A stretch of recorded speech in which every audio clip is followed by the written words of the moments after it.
రాజమండ్రి నగరపాలక సంస్థకు ఎన్నికలు నిర్వహించాలన్న ప్లాన్లో కూటమి ప్రభుత్వం ఉంది. ఈ అంశంపై మున్సిపల్ పరిపాలనా శాఖ మంత్రి నారాయణ ప్రకటన తర్వాత నగరంలో రాజకీయాలు వేడెక్కాయి. ఎన్నికలు ఎప్పుడు జరిగే అవకాశం ఉంది? వైసీపీ హయాంలో ఎందుకు నిర్వహించలేదు? ప్రధాన పార్టీల ప్లాన్స్ ఏంటి? ఎన్నికలకు ఉన్న అవరోధాలేంటి? What's the story?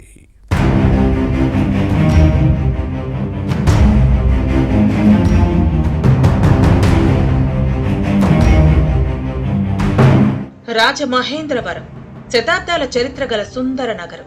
వేదంలో ఘోషించే గోదావరి చెంతన అమరధామల్లా శోభిల్లుతోంది. అటువంటి రాజమండ్రి నగర పాలక సంస్థకు వైసీపీ పాలనలో ఎన్నికలు జరగలేదు. కానీ ఎలక్షన్ నిర్వహిస్తామని కూటమి ప్రభుత్వం ప్రకటించింది. దీంతో రాజకీయాలు వేడెక్కుతున్నాయి. పార్టీల్లో కొత్త ఉత్సాహం కనిపిస్తోంది. వైసీపీ పాలకులు ఎన్నికలు జరపకపోవటానికి కారణం లేకపోలేదు. ఓటమి భయంతోనే నిర్వహించలేదని అంటారు. ఎన్నికైన పాలకవర్గం లేకపోవడంతో ఫ్యాన్ పార్టీ నేతలు, అధికారులు ఇష్టారాజ్యంగా వ్యవహరించారనే విమర్శలు ఉన్నాయి. నేతలు, అధికారులు చేతులు కలిపి municipal corporation, engineering, town planning విభాగాల్లో అవినీతికి పాల్పడ్డారన్న ఆరోపణలు వచ్చాయి. సుందరీకరణ పనుల పేరుతో ప్రజల సొమ్మును స్వాహా చేశారన్న ఫిర్యాదులు వెల్లువెత్తాయి.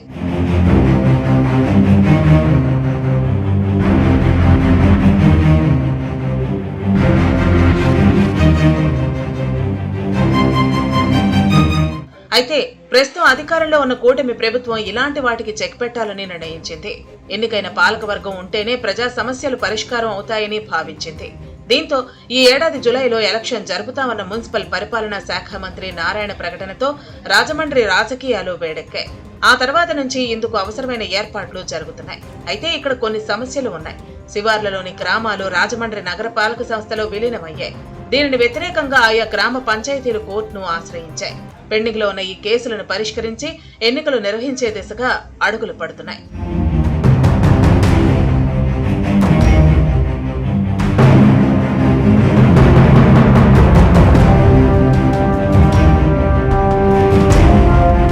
రాజమండ్రి నగరపాలక సంస్థ టీడీపీకి కంచుకోట. కార్పొరేషన్ ఆవిర్భావం నుంచి వరుసగా 3 సార్లు టీడీపీ విజయం సాధించి మేయర్ పీఠాన్ని దక్కించుకుంది. 2027 గోదావరి పుష్కరాలు ఉన్నాయి. దీంతో ఎన్నికైన పాలకవర్గం ఉంటే పనుల పర్యవేక్షణ జరుగుతుందని ప్రభుత్వం భావిస్తోంది. ఎన్నికల ప్రకటన తర్వాత కూటమి పార్టీల నేతల్లో కొత్త ఉత్సాహం కనిపిస్తోంది. కార్పొరేటర్ల టికెట్లపై కొందరు కన్నేస్తే మేయర్ పీఠంపై మరికొందరు గురిపెట్టారు. ఆశావహుల సంఖ్య రోజురోజుకు పెరుగుతోంది. అసెంబ్లీ ఎన్నికల తరహాలోనే టీడీపీ, జనసేన, బీజేపీ సీట్లు సర్దుబాటు చేసుకునే అవకాశం ఉంది. కూటమి ప్రభుత్వం పవర్లో ఉండటంతో టికెట్ వస్తే గెలుపు గ్యారంటీ అన్న భావనలో నేతలున్నారు. 3 పార్టీల లీడర్లు ఇప్పటి నుంచే కొన్ని డివిజన్ల కోసం పోటీ పడుతున్నారు.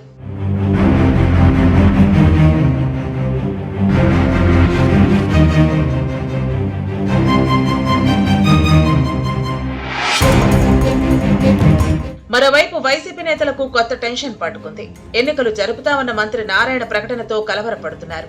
అసెంబ్లీ ఎన్నికల్లో ప్రతిపక్ష హోదా దక్కని పార్టీని రాజమండ్రి ప్రజలు ఆదరిస్తారా లేదా అన్న ఆందోళన ఫ్యాన్ పార్టీ నేతల్లో కనిపిస్తోంది.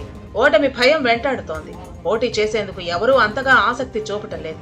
కొందరు నేతలు ఎన్నికల అంశంపై చర్చించుకుంటున్నా పోటీ విషయం ప్రస్తావనకు వస్తే అప్పటి పరిస్థితులకు అనుగుణంగా నిర్ణయం తీసుకుందామంటూ విషయాన్ని దాటవేస్తున్నారు.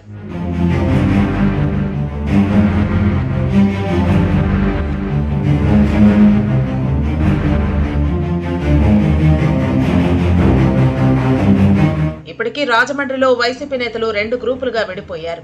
ఆధిపత్య పోరు తారాస్థాయికి చేరినా అధిష్టానం పట్టించుకోలేదు. కూటమి ప్రభుత్వం అధికారంలోకి వచ్చిన తర్వాత Rajahmundry Aryapuram cooperative urban bank, chamber of commerce ఎన్నికల్లో కూటమి విజయం సాధించింది. దీంతో నగరపాలక సంస్థలోనూ పాగా వేస్తామన్న ధీమా కనిపిస్తోంది. ఆవిర్భావం తర్వాత రాజమండ్రి నగరపాలక సంస్థలో 3 సార్లు టీడీపీ జెండా ఎగిరింది. ఈసారి కూటమి పార్టీలతో కలిసి 4వ సారి సొంతం చేసుకోవాలని భావిస్తోంది. అసెంబ్లీ ఎన్నికల తరహాలోనే కలిసి పోటీ చేసి వైసీపీకి మరోసారి గుణపాఠం చెప్పాలన్న ప్లాన్ లో ఉంది. మొత్తం మీద రాజమండ్రి నగరపాలక సంస్థకు ఎన్నికలు జరిపిస్తామన్న ప్రభుత్వ ప్రకటనతో రాజకీయాలు వేడెక్కుతున్నాయి.